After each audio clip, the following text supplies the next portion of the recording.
Hi, welcome to this session by RouteFabric, and in today's session we're going to be covering basic input and output in Java. Alright, so the plan for today is we're going to do a quick overview of what I/O is and why it's important, and then we're going to discuss basic I/O in Java with system and scanner, and then we're going to write some code. Alright, so what is I/O? So I/O stands for input and output. So this refers to inputting some information to our program while it is running, or having our program output some information. So we've already worked with this a little bit by using system.out.print. That is a form of output. So when we call system.out, we're basically saying output to the system, output to the console, what we want to output. So this is how we interact with our programs for now. You know, some programs have a graphical user interface where you can click things and stuff like that, but for right now we interact with our program using I/O, so we can get input from the user and we can also output information for the user, and then we'll also talk about later input and output with files and that kind of stuff. So we can input any information we want, such as our name, age, etc., and we can store these in variables in our program. So this allows for like a more tailored experience for the user. So we can have the user put in specifically their name or their age, that kind of thing, and we can store that. Or we can ask, how much of something they want, and then we will run our program according to what they say, that kind of stuff.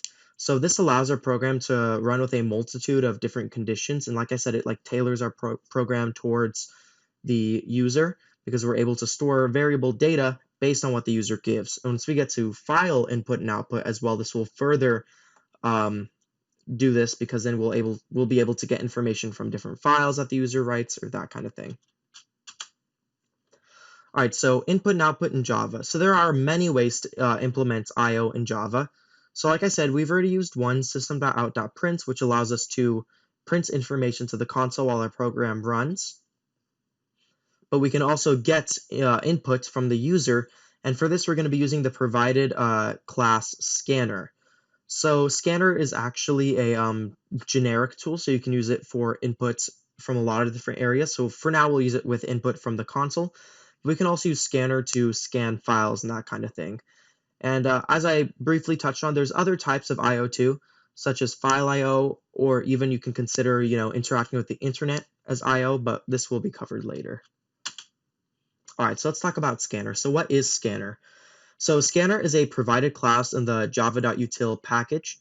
So that means that we have to import it, like all of the Java default classes that are provided. So we can either import all of java.util by doing java.util and then a star, which will import all of java.util. Or we can import java.util.scanner if we want to only import scanner. And just a little side note here, whenever you're doing imports in your program, you should only import what you really need. So java.util is actually quite large, and there is a lot of stuff in there. And if you don't need most of it, sometimes it's best to just import the things you need. Obviously, this isn't always the case. If you're using a lot of things from java.util, then it might be best just to import all of java.util. So we haven't gotten in depth with classes or objects, but we're still going to be able to use scanner, just like we're still able to use string without fully understanding, object-oriented programming. So as I touched on before, scanner is actually multi-purpose and can work with many different input streams. So for now, we're going to be using it with the input stream system.in. So we already use system.out, and we know that system.out is an output stream to the console. So therefore, we can say that system.in is an input stream from the console. So what we're going to do is we're going to make a scanner, and we're going to tell the scanner, hey, you're going to get the input from system.in. This is what you're going to be scanning. All right, so first we need to initialize our scanner with the input stream like this. So we need to declare a new scanner. So the type is going to be scanner, the type of our variable, and then obviously call it whatever you want. And then we need to use the new keyword because we're creating a new object, so new scanner, and then we need to give it its input stream, so we put in system.in over here. So basically what we're saying here is we're saying make a scanner that we define, make a new scanner, and set the input that the scanner is going to read to be system.in. All right, so we're just going to jump straight into coding now. So in order to get the hang of RIO, we will jump in the hang of RIO, we will jump right into some code to practice. So we're going to be making a simple bank program. So basically what we'll be doing is we will be prompting the user for his name and the amount he wants to withdraw. And then if he has enough money to withdraw, the withdrawal will go through successfully. Otherwise, he'll be told he has insufficient funds. So this is obviously going to be a very simple program, but it'll really highlight both input and output for us. All right. So we'll just go over to our Eclipse workstation. And then we're just going to create a new class in our package. And we'll just call this bank, something like that. That's fine. All right. And then, of course, to make this executable, we need to do a main method. So we'll do public static void main string.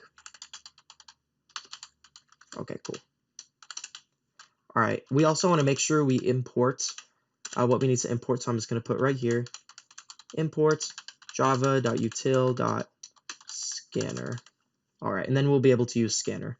And it'll give us a warning right here just because we haven't used this imports, but we'll use it here in a second. So like I said, before we can start using a scanner, we need to initialize the scanner. We need to instantiate an object because the scanner is multi-purpose and it doesn't just scan from one input. A scanner can scan from a multitude of input. So we'll just call our scanner, we'll just call this user input, something like that. And like I said, we have to use the new keyword, so we'll do new scanner, and then within here we need to put where we're going to be scanning, so we're going to do system.in. Perfect. All right, so now we need to prompt the user to enter in their amount of money. All right, and we should also set a boundary for our money. Like we said, if the user doesn't have enough money, then we're going to say, hey, you don't have enough money. If they do have enough money, then the withdrawal will go through successfully. So we'll just do something like float balance. And we'll set this equal to, let's say he has a balance of $500 in his account. All right. Perfect. That's fine. Perfect. All right, we should actually probably make this a double. Okay, cool. All right, perfect. So first we're going to need to prompt the user. So we can just do this with system.out like we've been using. So we'll do system.out.print. We're going to say, please enter your name. So first we're just going to prompt them for their name because that's totally fine. And we'll also, so then we'll set a string for their name. So we'll do string name equals scanner dot next.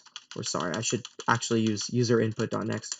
User input dot next. So basically what we're saying here is, and you'll notice when we look at the methods in the scanner class, we have a multitude of methods for us. So we can do, so what we're saying here is when we put next, you'll see it tells us string. This is going to get the next string in the input buffer. So whenever we put something in the input buffer, like whenever the user types something in, this is going to be stored in the input buffer, and then we can scan this with scanner. So we can do something like next int or next double, or we can even do a boolean to check if it has one of those. So we're just going to do next here, and you'll see that'll return a string. So when we do this, what we're basically saying is we're prompting the user, please enter your name, and then we're saying that the variable name is going to be equal to user inputs.next. So next string is really what we mean here. And we will then prompt for the amount of money they have. So system.out.print, please enter how much you want to withdraw. Okay. So again, we're gonna set a double to this value. So we'll say double withdraw equals user inputs dot next double. Perfect. So this will get the next double for us. And we will talk about type mismatch here in a second. If we try to do something that doesn't work, I'll show you what happens then.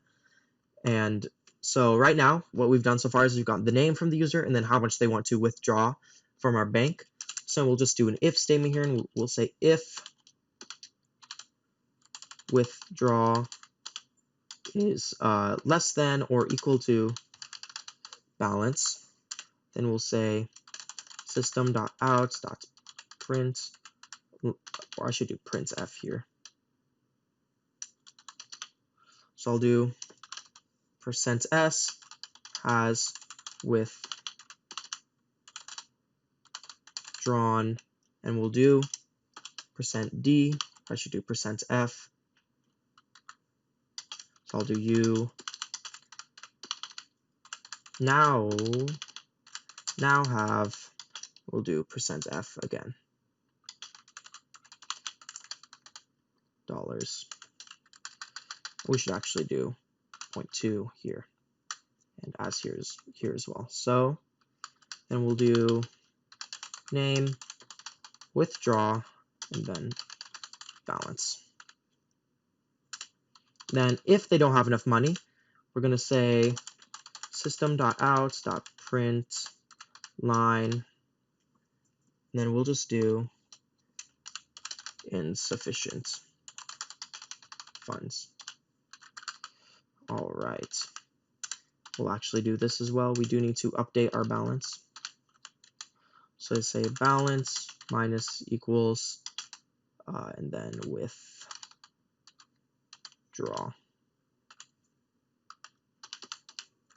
And we'll just add our closing curly brace right there. Perfect.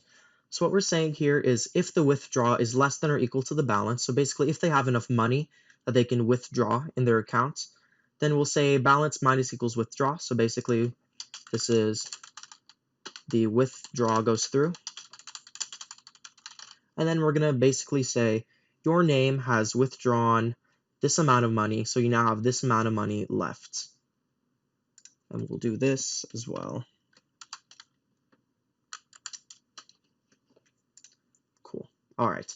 So if we run this, see it'll prompt us for our name, so I'll just put in, and then it'll prompt us for how much we want to withdraw. So I want to withdraw $50. So it'll say $50. You now have $450 left in the program exited. Perfect. So this works exactly like how we'd expect. So we output it to the screen, asking the user for their name and how much they want to withdraw. And then we've also inputted from the user how much they want to withdraw. And then we've read back. We've done a little bit of math here. We've read back how much they've taken out and then how much they have left after that. So we can run this again. We can do the same thing, put in my name, and let's say we want to withdraw $600. We'll say insufficient funds because we don't have enough money. Perfect.